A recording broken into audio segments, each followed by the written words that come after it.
Good day, everybody. World Money Wins here. Welcome back to my channel. I watched a video on Salivate Metals channel about a coin shop owner. The name of the coin shop is Jewelry and Coin Exchange. They got their account shut down. No explanation. And basically kind of shut their business down. So I went over the link for this coin shop.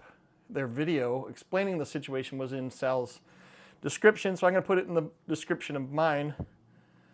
I encourage you to go check it out.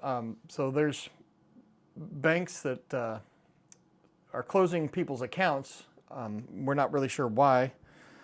This guy saying he hasn't done anything wrong. He's just a legitimate business, but he deals in precious metals, and I think that might be part of the reason is banks don't really want you having this kind of stuff, because they can't control it. They can't keep tabs on you if you're holding your wealth in silver or gold. So I think they're trying to discourage this kind of behavior because you can see it. The banks are having problems left and right. You hear about banks failing and falling apart, just like in 2007, 2008. So I just wanted to put out this video and also explain something we experienced a few weeks ago. We went to a family get-together, and while we were out of town, my daughter said that her debit card wasn't working. They went to the store, grabbed something, their debit card wasn't working, and my son said the same thing. His card stopped working, and I was like, "What the heck's going on? Why? This is at Chase Bank, and I've got." Two business accounts at Chase and one personal account. The personal account has $5 in it. The only reason I have that personal account is because it's an old legacy account from this bank. I used to bank at Washington Mutual before they went out of business. This is the biggest bank collapse, I think, in U.S. history. And I really wasn't aware of what was going on, but my Washington Mutual account became a Chase Bank account, and I had this account, this legacy old account, where I got a free free safe deposit box. I would keep some documents in there or whatnot, and I used to keep some precious metals in there when I was out of the country. And where was I going?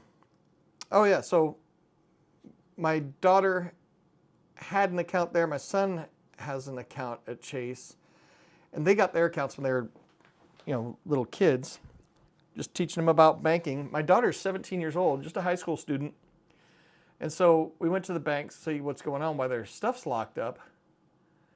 And they said that I went there with my son because I don't know why they would close down both of their accounts. And they said that his account was locked up because it's associated with my daughter's account, which my daughter's account was flagged for something which I don't understand. She worked at this restaurant, and the restaurant went out of business. They sent her final check like a couple months after they should have, so they kind of really screwed her over. But it's only like $45. So she goes to deposit the check, and then it gets returned. And she's like, "What?" So she actually went into the branch, and Devin, the employee's name was Devin, helped her try to redeposit it 2 more times. And they thought the third time it worked, and she left and thought everything was fine. Well, a week later, her account's closed. So when my son and I went in there, they showed, I was on her account too, because she's a minor. They showed these checks that were attempted to be deposited, but they were like 2 years old. She doesn't even have those checks. She tried to deposit the one check for $45 3 times in the branch with a bank employee, and they were bringing up photographs of checks that were 2 years old. And so I don't know what the glitch was with their system there, but the checks that are 2 years old don't even exist. We shred those, whenever we deposit those, they get shredded. So they're not even in our possession. So they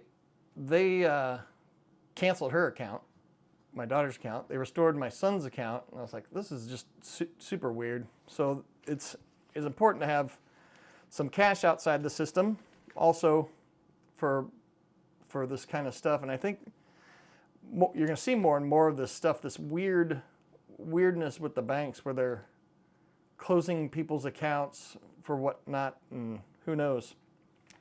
So I just wanted to encourage you to keep some stuff outside the bank, and don't be trapped by their system. And so this coin shop, jewelry and coin exchange, they had the same thing happen. They shut down their account, and he got certified letters from the bank saying, hey, we're basically shutting down your account, and he cannot get an explanation on what's going on or why they did it. So his business was basically shut down because he couldn't operate, couldn't order or pay bills. So he had to rush around and get new bank accounts. He got 2 different bank accounts, which I encourage people to do, because he doesn't want to be put in that position again. So we have other bank accounts. So in the case of my daughter, it's not a big deal because she's got accounts at 2 other banks. And this is a 17-year-old girl. So one account, she's got $200. The other account, she's got $150. And then this account, she's got $140. So it's not like a big amount of money. And it's just a high school kid. But I mean, at least with high school kids, they don't have like the service fees, where if you're under $2,000, you have to pay like $15 a month service fee. So that's the good thing about that, at least with being a kid. You don't have to pay those stupid fees. But I would like to encourage people to look at getting more of this stuff and not being beholden to banks. I mean, it wasn't a big deal when we were out of town and my daughter and son's cards got shut down, because my wife and I, we're using cash now. We're not using our cards anymore. We'll use it at the gas station because it's a pain in the butt to go in there with cash, fill up, and then go back in to get your change. That's just a pain in the butt. So we use the cards at the gas pump, and that's it. Other than that, we use greenbacks. We use these Federal Reserve notes or debt notes. For all of our daily transactions, we go the post office, grocery store, they get cash, because we don't want to be stuck with the electronic stuff that they're pushing us towards. And so I guess that's about it. Get some real money in your hands. Have cash outside the bank in a safe place. Because, I mean, in Celebate's video, he mentions a very valid point. This stuff will catch on fire and burn into ashes. So if you store some money outside the bank, put it somewhere where you don't have to worry about it going up in smoke, literally. So anyway, that's my video for today. Down below, I'm going to put a link to the jewelry and coin exchange video where they encountered this problem. And share this video. Maybe subscribe, like, and share this one, and then share theirs. I don't know. Let's let people know that the banks are not your friend. This is the only way to have wealth outside the system. 20 troy ounces of silver. This is money. Digits on your phone app screen are not money. Have a great day.